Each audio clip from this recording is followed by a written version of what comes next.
En 1948, la CIA manipule les élections en Italie. De quel droit? Elle l'a quand même fait. En 1950, les États-Unis bombardent la Corée du Nord. En 1953, les États-Unis renversent le gouvernement en Iran. De quel droit? En 1954, ils renversent le gouvernement du Guatemala. Merci beaucoup d'avoir démasqué le communiste au Guatemala.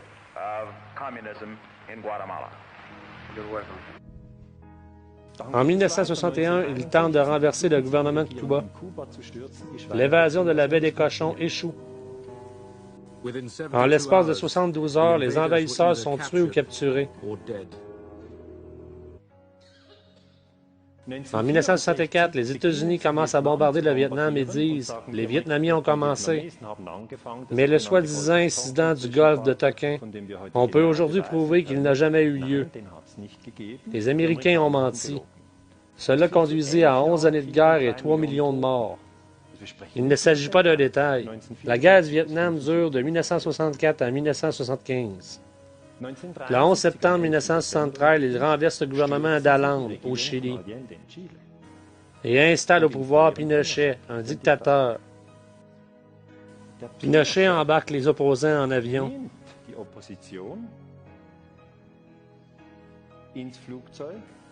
Et les jette à la mer au-dessus du Pacifique. C'est de la terreur. Cela empêche les familles de faire leur deuil.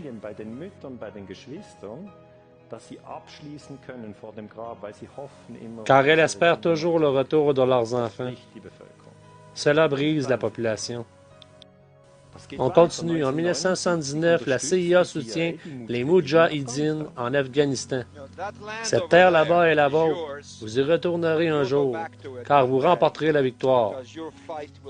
Et vous y aurez de nouveau votre foyer, votre mosquée, parce que votre cause est juste et Dieu est de votre côté. Tout au long des années 1980, en Afghanistan, les musulmans radicaux sont armés par l'Arabie saoudite et les États-Unis. Pourquoi? On veut mener l'Union soviétique à la défaite en Afghanistan. On fournit aux Moudjahidines, à Oussama Ben Laden, à Al-Qaïda, des missiles Stinger. Et avec ces missiles, les Afghans peuvent combattre des hélicoptères russes et les Soviétiques perdent la guerre. Cela a parfaitement fonctionné. À la veille de 1979, on aida Saddam Hussein à accéder au pouvoir. Saddam Hussein entre en scène et monte sur le podium. Son but, le nettoyage du parti de tous ceux qui pourraient présenter pour lui le moindre danger. Il annonce « Il y a des traîtres dans nos rangs » et donne lecture d'une liste de noms. Lors d'une assemblée, quelques douzaines d'hommes sont conduits dehors. Peu en reviendront.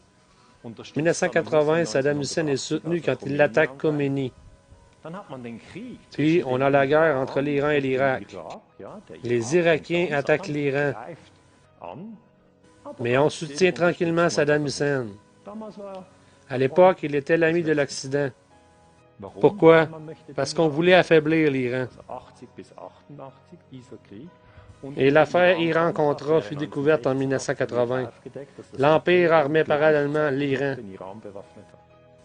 Armer les deux côtés pour qu'ils se détruisent mieux l'un l'autre.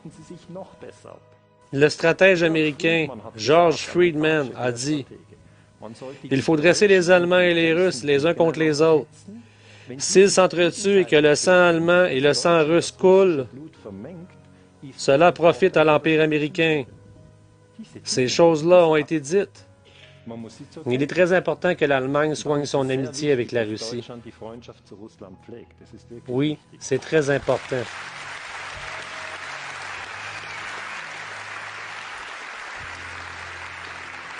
En 1986, la Libye est bombardée. À 19 h, les forces aériennes et navales des États-Unis ont lancé une série de frappes contre le QG d'installation terroriste et le matériel militaire. qui soutient les activités subversives de Muammar Kadhafi. En 1990, Saddam Hussein envahit le Koweït. Juste avant, en août 1990, l'ambassadrice américaine April Gillespie lui dit « Les Américains ne voient pas d'inconvénient à ce qu'ils résolvent son problème international comme bon lui semble. » Mais lorsqu'il attaque, on dit aussitôt « Ça ne va pas du tout, le Conseil de sécurité de l'ONU impose une résolution. » L'opération militaire Tempête du désert débute. Les Américains bombardent l'Irak et le Koweït en 1991. Il y a 2 heures, les forces aériennes alliées ont lancé une attaque contre les cibles militaires en Irak et au Koweït. En 1996, une journaliste demande à la secrétaire d'État Madeleine Albright à la télévision américaine du fait de cet embargo contre l'Irak, 500 000 enfants sont déjà morts. Est-ce le prix à payer? Albright répond, oui, c'est le prix à payer. C'est de la politique impériale. Nous sommes maintenant au milieu des années 1990. Les Verts disent plus jamais de guerre, etc. Et pourtant, en 1990, Joschka Fischer et Gerhard Schroeder bombardent la Serbie avec l'Empire américain. C'est complètement illégal. C'est une attaque illégale. Chers concitoyennes, chers concitoyens, ce soir, l'OTAN a entamé des offensives aériennes contre des objectifs militaires en Yougoslavie. Et cela fut échafaudé sur la toile de fond du drame allemand. Le gouvernement prétendit en effet qu'il y avait des camps de concentration en Serbie, ce qui n'était pas vrai, mais ce qui a provoqué un choc dans la population allemande.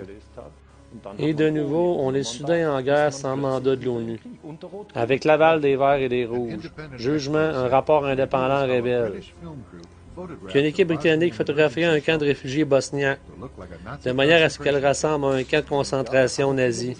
Beaucoup ne l'ont pas encore digéré aujourd'hui. Moi non plus d'ailleurs, mais c'est comme ça. Puis en 2001, ont eu lieu les attentats terroristes du 11 septembre, qui ne sont pas encore aujourd'hui tirés au clair.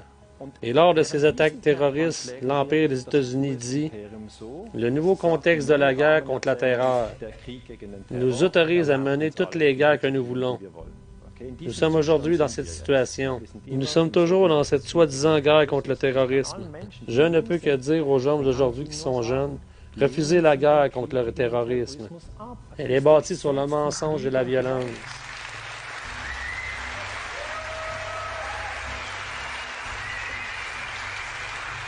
Le mouvement pacifiste doit constamment répéter le leitmotiv. Nous sommes fermement convaincus, et nous avons pour ça des preuves empiriques, beaucoup, que les plus gros problèmes du 20e siècle ne peuvent justement pas être résolus par la violence. C'est le consensus du mouvement pacifique. Nous ne voulons pas de propagande de guerre, nous ne voulons pas de torture, nous ne voulons pas d'État policier, nous ne voulons pas de milliards pour l'industrie militaire. Nous ne voulons pas de toute cette folie. Nous n'en avons pas de besoin, vous entendez? Nous n'en voulons pas.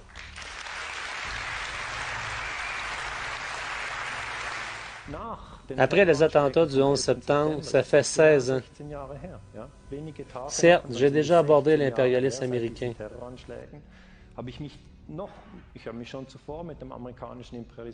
Mais je voudrais l'approfondir au gré de la chute de la tour WTC-7. Cette troisième tour n'est jamais mentionnée. On n'en parle même pas. Et je dis simplement ici les attentats du 11 septembre ne sont pas tirés au clair et pourtant, l'armée allemande est allée en Afghanistan sur la base d'un attentat terroriste non clarifié. Je vous entends, le reste du monde vous entend. Et les gens qui ont abattu ces bâtiments vont bientôt entendre parler de nous. Les Américains n'ont pas entendu plus d'1 mois après les attentats. Et dès le 17 octobre 2001, ils sont allés en Afghanistan. La bataille sera menée sur de nombreux fronts. Nous n'allons pas vaciller, nous n'allons pas lâcher. Et nous allons gagner. La paix et la liberté vont s'imposer. Merci beaucoup. En 2003, l'Irak, plus d'1 million de morts. On continue. 2011, le bombardement de la Libye. Sarkozy, Obama et les Britanniques, Cameron, attaquent la Libye.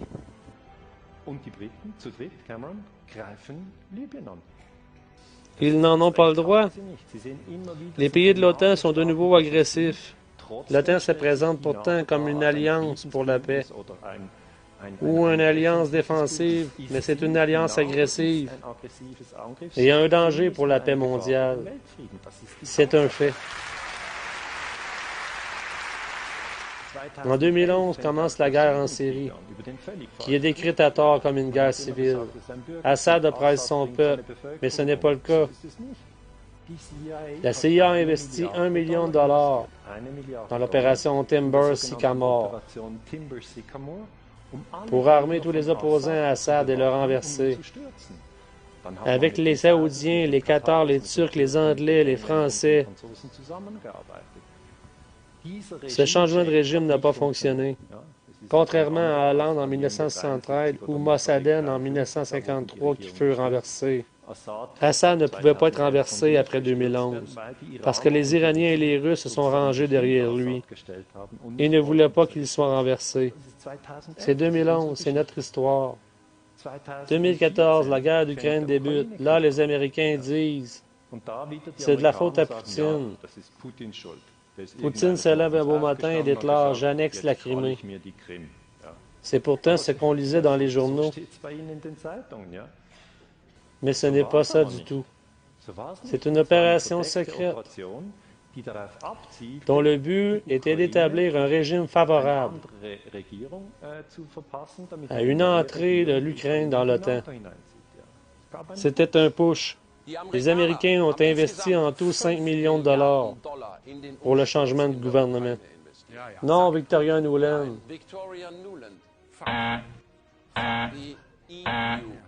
Et les Russes ont réagi à ce push et ont voulu protéger la base de leur flotte en mer Noire. Ils ont organisé un référendum pour la réintégration de la Crimée. Naturellement, on pourrait continuer longtemps comme ça. Mais voyez-vous l'impérialisme américain? Et là, je n'ai pris seulement quelques faits. Je n'ai pas parlé de l'agent orange. Je n'ai pas mentionné Hiroshima, Nagasaki, etc. Nous ne parlons pas ici de petits problèmes. Au contraire, nous avons d'énormes problèmes de violence avec l'impérialisme américain. Obama a reçu à tort le prix Nobel de la paix.